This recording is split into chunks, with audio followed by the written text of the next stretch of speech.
literally Atlas with him. Known for the Hangover movie, his own show on Comedy Central. He's a great stand-up comedian. Put your hands together for the great Brody Stevens, everybody.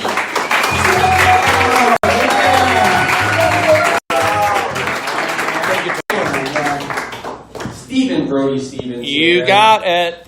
You got it. What's going on over here? I put it on live streaming. You said you encouraged me to Periscope if I wanted to. You gotta get the word out. So I signed up for a Periscope account, and we're live streaming. I have 32 people in the room right now. That's more people than are in this room. Close. Similar numbers. I think that's worse than just going with it like, yeah, you're just like, let me check, oh, it's accurate. We can take the time to actually count. 1. Cole, can you count how many people are in the room? We can do it. We can do a head count. It's okay. Check the ticket stubs. Okay, I'll be The turnstile. Brody Stevens, if there's any people here who do not know who you are, shame on you, first of all. And second of all, please list your credits for everybody here. Oh, really? Okay. You mentioned The Hangover. I was able to be in that film. I was in Hangover 2. I was in the movie Due Date. I was cut out of Funny People. I was on a film that was in Slam Dance, which is because it's Sundance is happening right now. This film wasn't in Sundance; it was in Slam Dance. Congratulations! Thank you very much.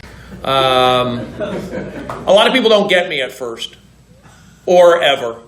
I can't relate to that. This crowd all night, they've been just on every one of my tongues. On the tip of my tongues. Is that what you said? I know how you feel. I think you're trying to say they've been hanging on every word, which would be on the tip of your tongues. See, I read energies, Taylor. Both you and I are from spent a lot of time in the Valley. I was born in the San Fernando Valley. You went to college there. That's true. We both do a lot of stand-up entertainment. And whenever I perform in front of a crowd when they don't know me, and I don't walk in saying I'm this guy, I'm that guy. They tend to give me weird energy. That's why I'm really not a fan of comedy much anymore, because it's all about, do they know you? Do they like you? And if they don't, they just turn on you. And it makes it not fun. So I'm just letting you guys know. I feel like we got the kind of an us versus them kind of thing going on right now. No, it's them versus me, usually. But that's how crowds are these days. I perform at the Comedy Store. You go up for the first 2 minutes, they stare at you, and then you just keep proving that you have jokes, you stay positive, and then by the end of the show, they come around, but it becomes draining, and it makes you just want to go into, speaking tours and not do stand-up, because that's just how it is now. Oh my God! Wait, so whose side am I on? As you said, you said it's you versus them. Right? Well, you're a good guy. You're very likable. You're big in Japan. You're. I sold 52 tickets in Tokyo.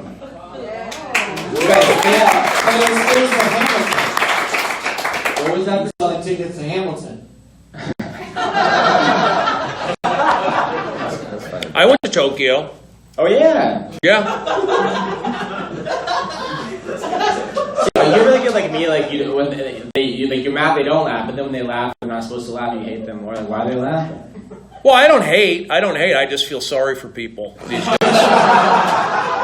I feel sorry for you. I went to Tokyo. I was invited there. My friend is a baseball coach, a Major League Baseball coach, who also grew up in the Valley. Oh.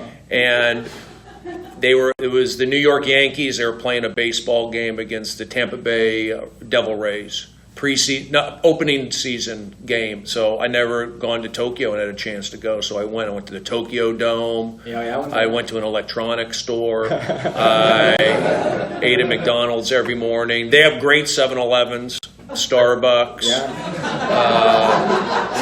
They go shop they go shopping for groceries at 7-Eleven. It's not weird. Their 7-Eleven's not trash like ours, in case the owner of 7-Eleven is here. I love 7-Eleven. We're looking for sponsors, but like, here, you guys, I need some Cheetos or some cigarettes. Yeah, it's clean there. And I when I was there, oh, now they like me. See, but I remember the first time I came out here, I picked up on the negative, question marks. Because I'm from the Valley, and I went to, public school, so I kind of know how people are. Who's from the Valley? Someone's from the Valley? And I went to Arizona State. He's got an Arizona State sweatshirt on. Oh. So I went there also.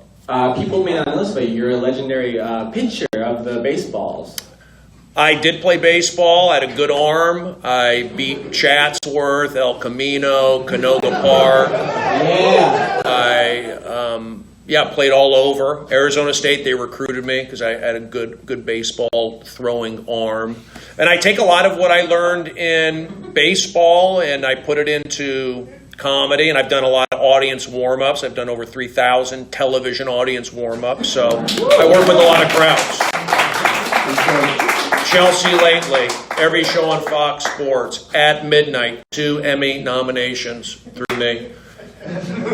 Yesterday was the 16th year anniversary of Jimmy Kimmel show. 16 years. I did the first audience warm-up there, first night. We had Coldplay, Snoop Dogg, and my friend Don Barris, who you know, Don Barris still does the audience warm-up every day. See, these are things that regular people don't see because it's about pushing. It's about energy. And Don probably takes the energy from the Comedy Store and takes it to Jimmy Kimmel Live and keeps that show going. All right. So, by the way, do you want this guy to hold your Periscope camera? Yeah, why don't you hold it? Why don't you hold it? Yeah, do whatever you want, Duncan. And Duncan, if anybody says something bad about me or they won't about Taylor, which they won't, block them. Got it. You got block permission on Stephen Brody Stevens' phone. That's a big deal. I'll make you a moderator. All right. Brody, were you in LA for the earthquake? You were out in the Valley for a bit. I'll tell you what, I was working in the Valley at the Promenade Mall in Topanga. So 94 maybe? What was the big LA earthquake? What was that? 1994, January. It was just the 25th anniversary. I had a day off. And I was down in Palm Springs where my mother was living. And I went down there, so I missed the earthquake. I felt it down there, and then I just went back to sleep. And then came back, and the mall, I was working at Bullock's, which is now Macy's, got thrashed. The mall got shut down, so that little job that I had selling watches and flatware, that got taken away. Our condo in Tarzana got red tagged. Then about a week later, I moved up to Seattle and just started going for it in comedy. Wow. Ooh, red tag, is that good? I think, no, it's bad. Yellow tag is okay, red tag bad. It's like on sale, no? It's half off. Red tag means everything's half off. Does that mean it's like shut down? It was shut down. My sister had to move out, but they reinforced it. But that was a sign for me to get out. Would you not have left had it not been for the earthquake? That was the final straw. I was considering, because I was taking a workshop. This is a workshop, right? Groundlings. I was taking a comedy workshop. I mean, this is the main event. This is not a workshop. Well, the schools, isn't there something going on? I don't know, but. No, this is not a rehearsal. This is being live streamed around the world. This is a real deal. Yeah, this you understand. I understand. But people here maybe. So maybe some students of comedy and learning how to do comedy and watching us. That's what I'm getting at. Yeah. And I took a comedy workshop at UCLA Extension. When I graduated college, Arizona State in 93, I came back home and I said, I got to learn everything about comedy. I came from structure. I needed that. So I went to UCLA, and every Wednesday I do my little 2 minutes there, and it was taught by Sandy Seashore, Paulie's sister, the late Sandy Seashore. She passed away this past year. And she taught me, and I had the graduating class at the Comedy Store. Did well, did my first open mic up in Chatsworth. Wasn't fun. And I went back to UCLA, took a business and comedy class. I just wanted to learn everything about comedy. And then the instructor said, if you want to get good at comedy, leave LA.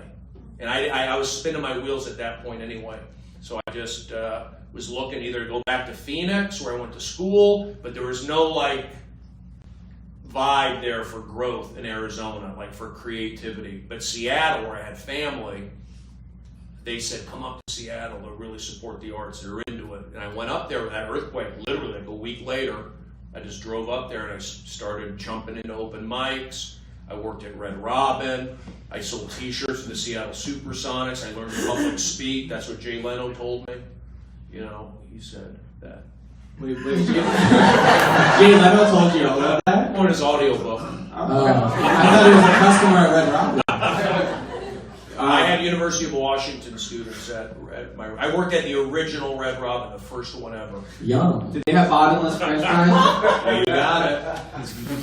You know what I did at Red Robin? You guys never been to Red Robin? They had bottomless French fries, but they also had bottomless broccoli. And I ordered that, and they laughed at me. They do? Yeah. They did? No joke. Did you have this in your day? No, not that I know. I wish I knew. But I feel like healthier. I'm a genius. You get one person you table, you get the French fries, I'll get the broccoli, you know? But then like, no one eats the broccoli. I was a decent waiter. I worked lunches. And then I would work Friday nights. I would do like the fraternities and the sororities from University of Washington. They give me like one big table. I was good with that, but wasn't good with like a lot of pressure situations with waiting tables. Well, I won't ask you for any food then. That wasn't funny. Sometimes you agree. Do you ever agree with the crowd? Though? Like you make a joke and they don't laugh at you, right? No, I'll tell you what. I always agree with the crowd. I agree with people who are trolls and people who don't laugh. I get it. I'm not saying they're wrong. I'm saying that's just how society is these days. He called you a bunch of trolls. No, I don't. No, not specifically. Right. So it could be generic. I think that genetically. Well, that's even worse on Holocaust Remembrance Day. That's definitely with the Jewish. And I was born Jewish, raised Gemini. Thank you. I was born at Kaiser Hospital in Panorama City. Oh yeah. The last white kid born at Kaiser. Congratulations, you got the plaque. Yeah, they gave me a plaque and everything. It's gentrified after you, huh? It's gentrified. I'm back with Kaiser now. I love them. Yeah, shout out to Kaiser. They got me my cholesterol medication, and I had a stress test the other day. Things are going great. Oh, good. Do you take vitamins? I do take quite a few, yeah. I take apple cider vinegar, I take iodine drops, I take MSM, I take fish oil, I take BioSil. Yeah. I hang out at Vitamin Shop. Flintstone vitamin? I do Rogaine chewables. That's a joke. You know, me and Tony Rock, we would form that Radio City Music Hall together, and then I heard somewhere that did you ever work there? I was a tour guide at Radio City Music Hall for over like a year, and I did about 3 to 5 1-hour tours of the whole Radio City, from like beneath the stage, above the stage, in the screening room. I'd always bring on a couple Rockettes. I did all of that stuff because I wanted to. Growing up in the Valley here, I felt like, first of all, can I be funny outside of the Valley? You know, outside of my friends. Okay. And then I went to Arizona State. It was funny around the baseball team. I went up to Seattle, but I always as a kid, like growing up in the Valley, I wanted to go to New York. We would have WOR on the local cable, so I'd see the Met games, I'd see New York Mets play, and I was just drawn to New York City. And then in comedy, they said, if you want to do comedy, you got to go to New York. And New York was intimidating to me. And I saw that it was a job, because Jay Leno said, keep talking. And so I got a job, at Radio City Music Hall. I did tours, and I had all the high schools from the Eastern Seaboard, and I did the whole tour. I did talk about the chandelier, the history. I would take them where they do the seamstresses. I bring out the Rockettes, and I take them beneath the stage, above the stage, during the Christmas show. So, yeah, I spent a lot of time. Fred Armisen was also a tour guide there. The same time? No. Oh. I bet you did not know that. And I did my comedy workshop for at UCLA. And who else was in the workshop? Fred Armisen. Good guess. The great Sebastian, comedian, just sold out Madison Square Garden 4 nights. He took the workshop a couple years after. Because a lot of people will say, don't do a comedy workshop, just jump in and do open mics. I didn't do it. Sebastian didn't do it. And look at us now. I don't know if I ever did. Seems like I'm just saying this, but I also took the same workshop you guys did in San Diego. Yeah, because Sandy lived down there also. She taught your class also? I swear to God. My first time on stage, 2003, was her workshop. Yeah, she was good. It helped me. Me, Brody, and Sebastian Maniscalco, you guys. And she on her website, she had Amanda Bynes on it. So I don't know what that was about. Oh, really? We should have mentioned that part.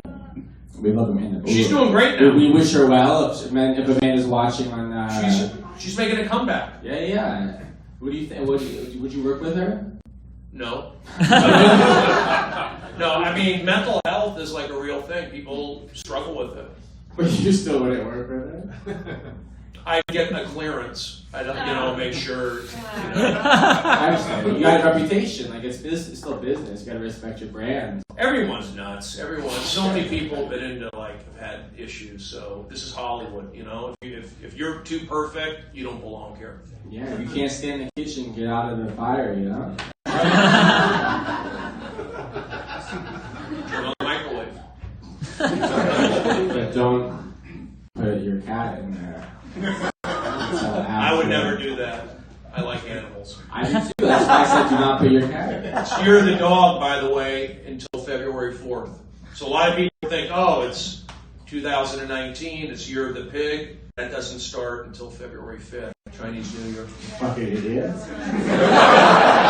Now the Year of the Dog, born in 1970. Every 12 years is your year. So 1970, 1982.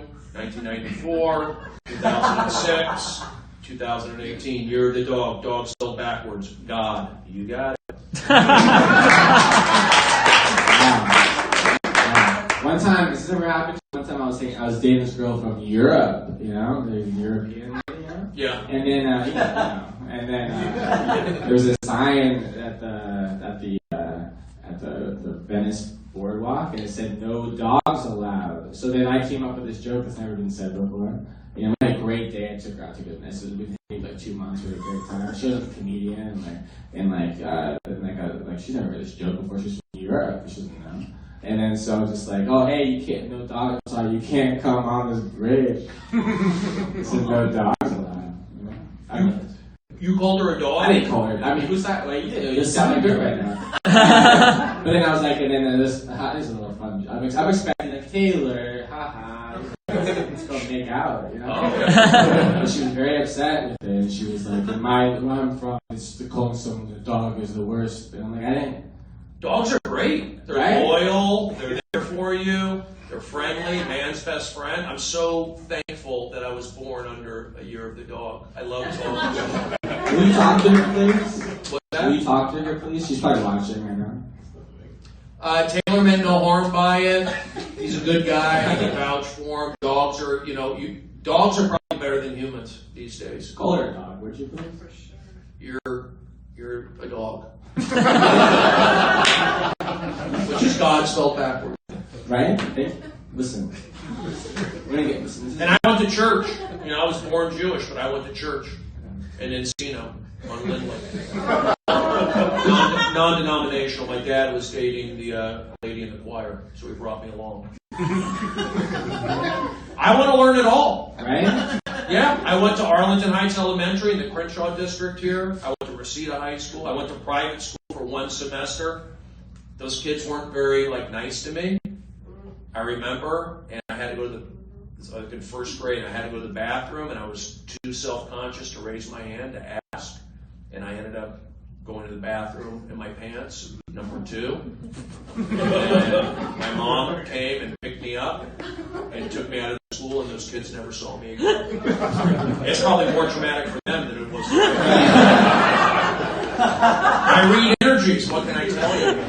That's why I hang out with baseball teams, Chicago Cubs, Yankees, I'm around, and I take that energy and I share it at the Comedy Store. And that's why the Comedy Store is the #1 club in the world right now. Yeah, copy that. Mr. Stevens, this has been the greatest interview we've ever had on Taylor's Talk Show. You guys agree with that? Silly, but sincere, but thoughtful, but provocative. I'm on a Klonopin right now. Bought it off some lady on Melrose. So, go ahead. No, I think they're warming up to me. I was about to wrap things up. Oh, okay. I mean, Bobby, you don't even want to leave them wanting more, you know? Like, we literally are like, we could stay here for another hour, you know? Like, You know what this reminds me of, Yeah. honestly? I did stand-up for the first time on the Late Late Show with Craig Kilborn back in 2000. Green Day was on the show. the year of the cat. It may be. Green Day was on the show. Katherine Heigl. The year of the Catherine Heigl. There you go, Katherine Heigl. So it kind of I like the feel this is. Yeah, this makes you feel like we have as big a chance as the Craig Kilborn show. Is that right? That's an inside Hollywood joke because it's not on the air. Well, it's still on. It's James Corden hosted. Oh, right? Oh, like how you think. I was thinking like, oh my God. And you know what I did? I touched the host. I touched him, and my friends all gave me a hard time. Brody, you don't touch the host. Don't touch the host. So I learned. That's why I'm like kind of like restricting myself. I appreciate that. So you think we got a good show here? Yeah, I love the rap. I love the Taylor thing. I didn't like that one. Oh, you do. I like it. I had a good time. I watched the show. I was over there. It means so much to me, man. When I was 18 years old, I saw you live for the first time. And I was like, this guy is amazing. And then we did a show at M-Bar in Hollywood. It's Hollywood. Fountain and Vine. Fountain and Vine. And he was like, I have to. He's performing this big show. And he needed a PowerPoint because he's a very creative artist, you know. He's like, he needed something for his PowerPoint. And I was like, I'm just like 18-year-old little dweeb, you know. And like I was like, I'll give you that thing for you. And then I drove all the way to Best Buy, like Beverly Center. Was that Beverly Center? I drove way too far away, wherever Best Buy is. Oh, I think, yeah, you had to go to Radio Shack. I went like 20 minutes away drive. I needed like an RCA cable or something. I remember that. To get it, and I came back, and The show was over. Yeah, it was too late. That wasn't much sharing. But then look at us now. We're still doing it, and still need that cable. Could use it. Duncan has it. Duncan has all the things in you. So I was thinking about a way to wrap this up in a big, exciting way for everyone here tonight. We're all like, again, we could just keep going forever, but like, leave them wanting more. Leave them wanting more. They've been a great crowd. They deserve not too much praise. You know what I mean? It seems like an insult. Like we don't want to just give you. You understand? Like, I really get it. I think they understand. So we're gonna end strong. No. We're gonna end strong with some speed round of speed questions for Brody. Yes, so let's see the round of speed questions for Brody. Okay. Yeah. Speed questions. Speed questions while on Klonopin. Fireball speed Can't questions switch each other out. while on Klonopin. Do we have the theme song for the Fireball speed round? Okay, cool. First question, Mr. Stephen Brody Stevens. You got it. By the way, that's your full name, Stephen Brody Stevens. Well, my real name is Stephen Brody, Stephen James Brody.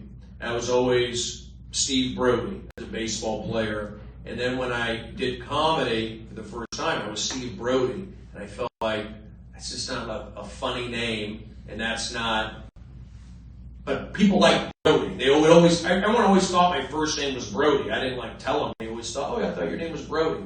So when I began pursuing comedy a little further, I felt like I'll keep that Brody name in.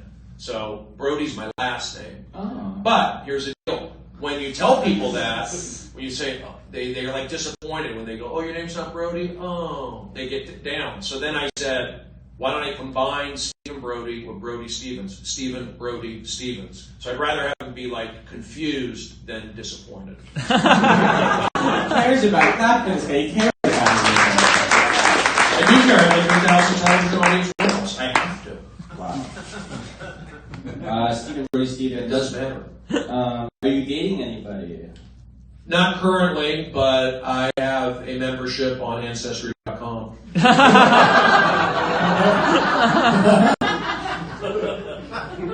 Have you ever dated anybody missing any body, their amputees or anything? Amputees? Well, I did meet an amputee on StubHub.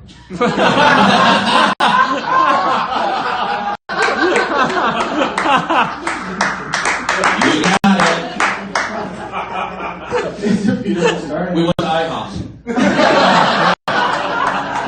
Great pancakes, 24 hours. Oh my God. Stephen Brody Stevens, this is a random question. Okay. It's kind of random. Are you a member of the Mile High Club? I'm TSA pre.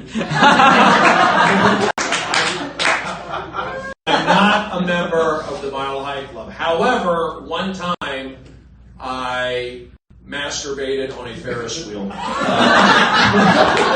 Santa Monica Pier. We're not allowed near the ocean.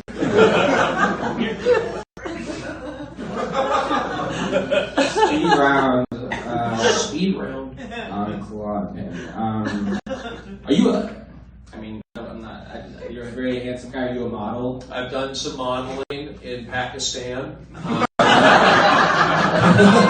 Currently on the cover of Camel Bee. I'm going to lay out in a cave. That's over in Bronson Caves. Awesome. You have a car, right?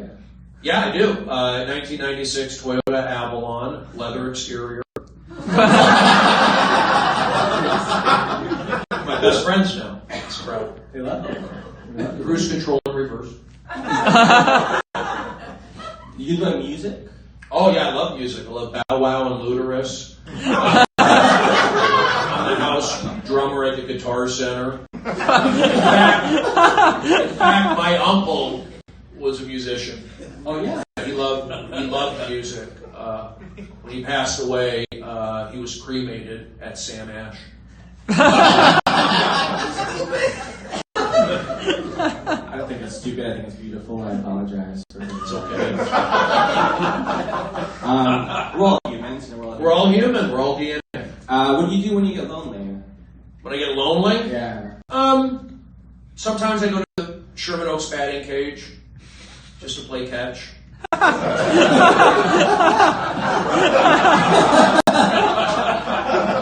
lot of tokens left over from Dance Dance. Dance Dance, you know. Play catch there. Sherman Oaks batting cage. They know me. Good friends. Good job, Stephen Brody Stevens. Check out the show notes, batting cages. Brody Stevens, you're a healthy guy, it seems, but you ever eat at McDonald's? No way. I never eat at McDonald's. I use the drive-thru. Enjoy.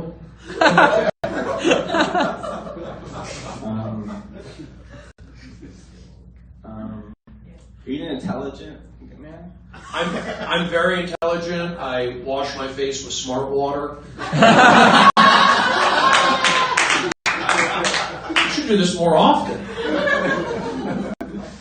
I could honestly go for another half hour of this, but I feel like we should. I mean, I have sensitive skin at night. I wear moon block. Just threw that one in. Is comedy special available on the internet? Live at the Comedy Store? Yeah, it's available on like Amazon, Direct Video, Real life, check it out. iTunes. Let me just real quick about the special. It's late night at the Comedy Store. Me closing out the main room, and that's my spot essentially. I go on at the end. So after they've seen 3 hours of comedy, I go up. And then they let me go for anywhere from like 45 minutes to an hour. So the Kinnison spot, Sam Kinnison used to do that, so it's like a legendary spot. The spot before that's the worst spot. That's the legendary spot. Yeah, they let you kind of just spread your wings, but it's a hard spot. And I had been doing it for about a year, and I was thinking like maybe this could be some kind of special. So I put that out, I manifested that, and I had helped make a special happen. Because comedy, it's not always like a packed audience, happy faces. Comedy could be done in front of 5 people, 10 people, 30 people, whatever, inside, outside. So I just knew I was doing something unique, and I at least wanted to capture it. So I did my special, and I felt like I did capture it. So I feel good about that. You can find it on Amazon and iTunes. So check that out. And last couple of questions. Sure. Are you an intense guy? Very intense. I get BO in the shower. Road rage at the car wash. I'm a good guy. I call 911 when I see an accident on NASCAR. Bender in the pits. Before we got here, how's your acting career going? Well, I just booked another movie. Did you really? Congratulations! Oh my God! Yes, it's an adult video out in the San Fernando Valley. Doing a solo scene on a yoga mat. But I did get a call back. Oh my God, dude! I got a call back to be an extra on a podcast. Dude, waiting on that. Listen, is there anything else they need to know before we get out of here? I think we covered everything. I think we covered it all. If you're going to be in Seattle on March 15th, I'll be up there. For everyone watching the live stream. Live streaming. Yeah, I have shows around town. Shows in. I just booked Omaha. And I'm playing on Warren Buffett's front lawn. It's a protest show. So and Taylor, I love always seeing you're a great guy and one of the good kids. Hey, thank you, dude. It's such an honor to have you, man. I'm so grateful you wanted to do this, and sincerely, thank you for sharing your gift with all of my friends.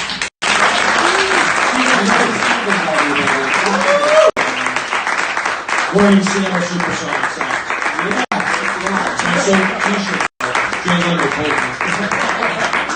So we'll be selling his Seattle Supersonic socks in the hallway after the show. And I actually right. That's how they do it. Yeah, you can leave. You can stay. You can still stay. It might be weird. You can just keep sitting if you want. Okay, I'll go here. I'll exit stage. Yeah. Right. All right, Stephen Brody, Steve.